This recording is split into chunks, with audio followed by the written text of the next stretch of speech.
What is up, YouTube? It's your boy, Millsy, back with Hometown Commander. We're back for a new series called 10 Card Upgrade, where I take Precons and upgrade 10 cards to make the deck better for a budget.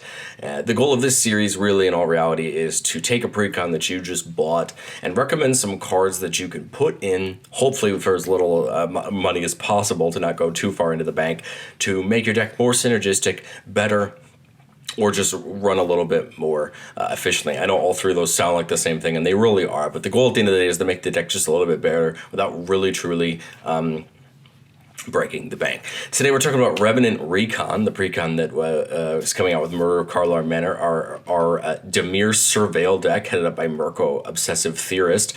If you're interested in a deck where we're not holding to any card restriction limit or budget limit, I released my regular Millsy Brews update for that, and I'll have a link to that down in the description below. But this is just our 10 card upgrade. So first I'm going to talk about the 10 cards we're adding, which actually in this case is 12. I'm kind of cheating. And then we'll talk about the 12 cards we cut. So of course this deck cares all about surveilling. Mirko gets bigger as we surveil. And then the bigger Mirko is, at the end of our end step, the bigger of a creature we can bring back in. And these are the 12 cards I think are important adding for different reasons. I'm going to go through all 12 of them, explain to them why we're pulling them into the deck, and then, like I said, we'll talk about the 12 cards that I'm cutting. First, Breach the Multiverse.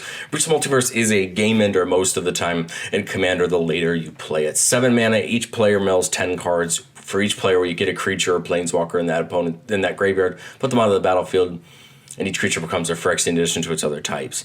Breach the Multiverse is a really good card for a lot of reasons, but mainly because you can get one creature back from each of your opponents, and if you have an opponent who has a lot of really good creatures, you get to pick something and bring it back. Depending on what you get, it can be a great cost for 7 mana for maybe 15 to 20 mana's worth of creatures, depending on what you get, and most of the time, we can get something really important of ours back.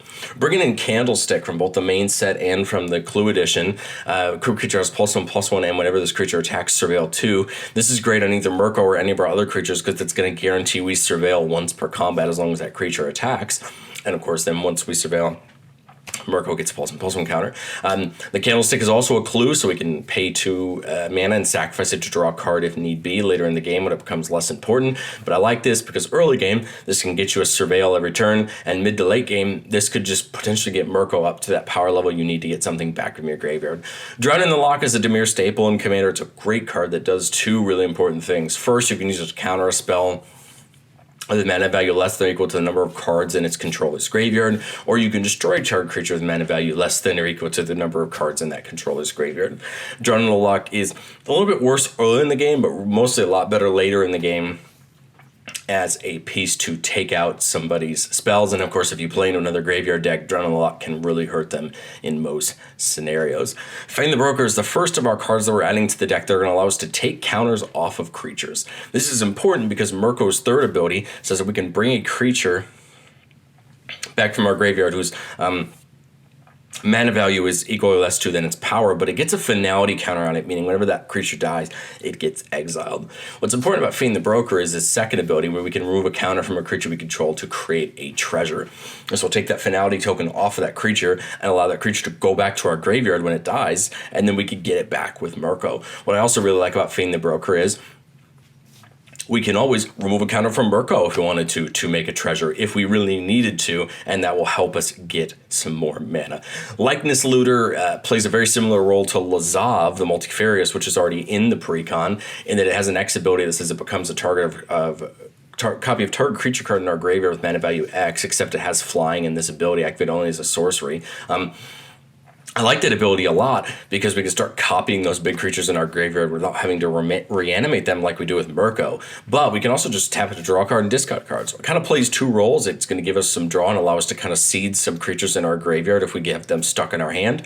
But it's also going to copy things in our graveyard. Power Conduit, another card that removes a counter from a permanent we control.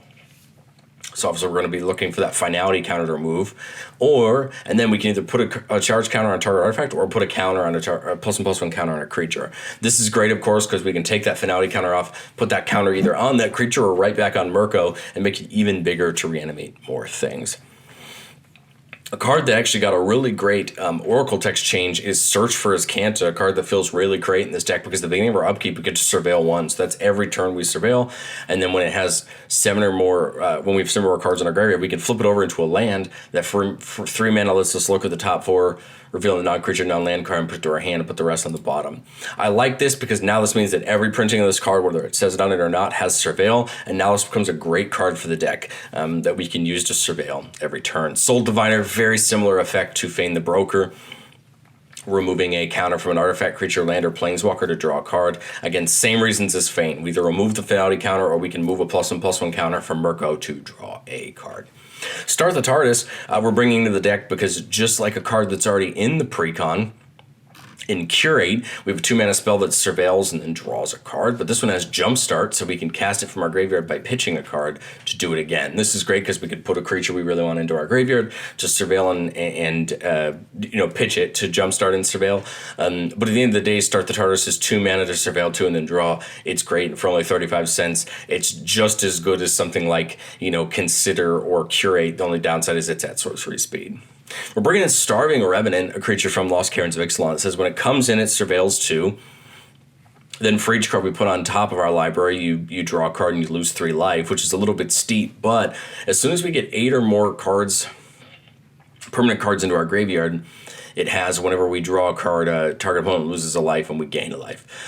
It's a creature that has Surveil 2 on it. It's a creature that we can keep bringing back with Mirko to surveil if we want to, which seems like a good idea in theory. And it's only a 50-cent card, which makes more than worth it. At 4, it's going to be pretty easy for Mirko to get to that level to consistently bring this thing back if we can do one of these counter shenanigans.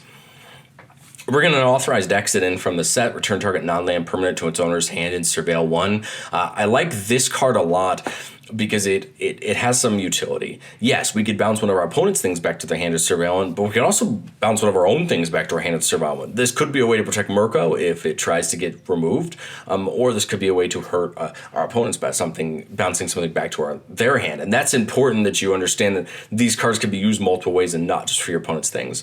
And then in the land slot, we're actually adding in Undercity Sewers. This is our new cycle of dual lands from the set, that when they come in, they surveil 1, they come in tapped, and then they have dual typings, which is great.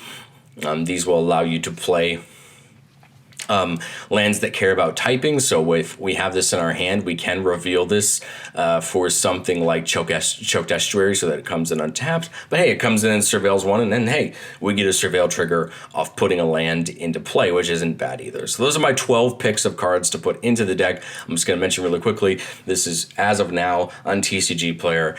We can get these 12 cards anywhere from $12 to $19 depending on the printing.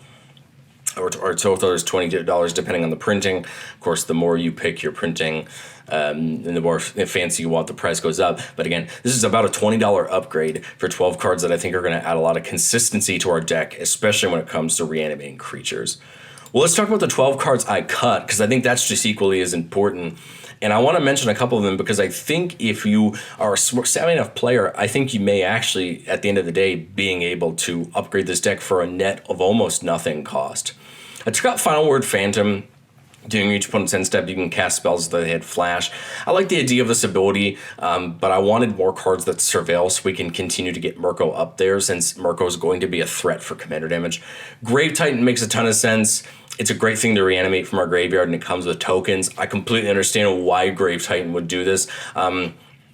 And maybe if you look at another creature in the deck list and you go, well, I like this a little bit better than that, completely understood. Leave the Grave Titan and take something out. But for me, Grave Titan's worth a couple dollars, and I think you could put that towards these upgrades that we just put in the deck. Mull Drifter makes a ton of sense. When it comes in, you're drawing 2 cards, and it's a great thing to kind of cycle through that loop with Mirko if we can take the finality counter off it. I just think we have other ways to draw cards. Surveilling is just as good as drawing cards in some senses because we can load that top card of our deck or put things into our graveyard. And again, same thing with Mull Drifter. If you like it better than a creature we left in the list, just make that swap and it'll work out well for you. Overseer of the Dam, when it comes in, you can destroy target creature.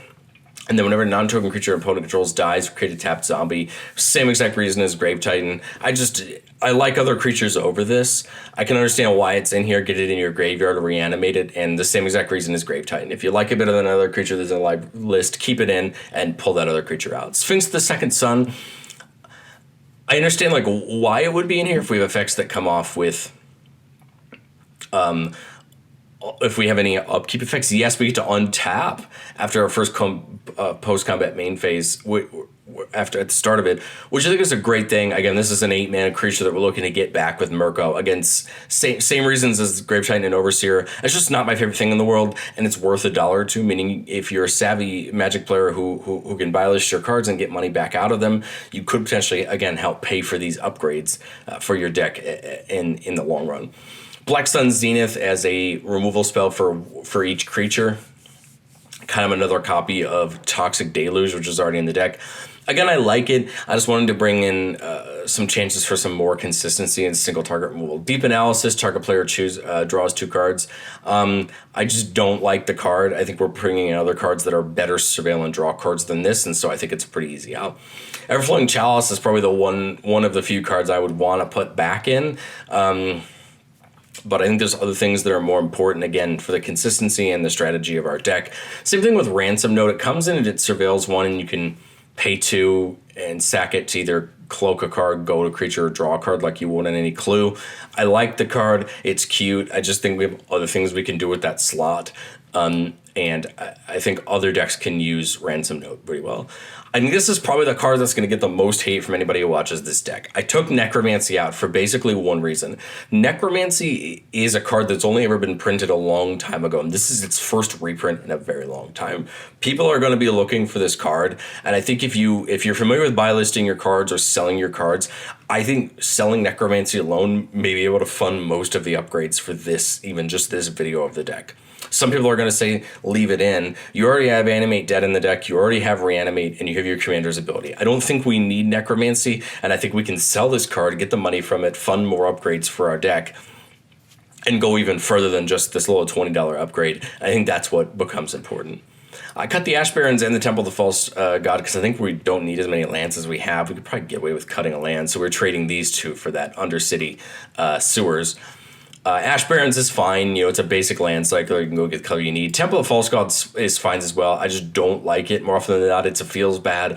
Remember, it's a land that if you do not have 5 or more lands, does not tap for mana. And that can be very brutal if you keep this in an early hand and you never get, and it takes you a long time to get to that 5th land. It's effectively dead, and for that reason, I don't like it and I don't play it in many of my decks.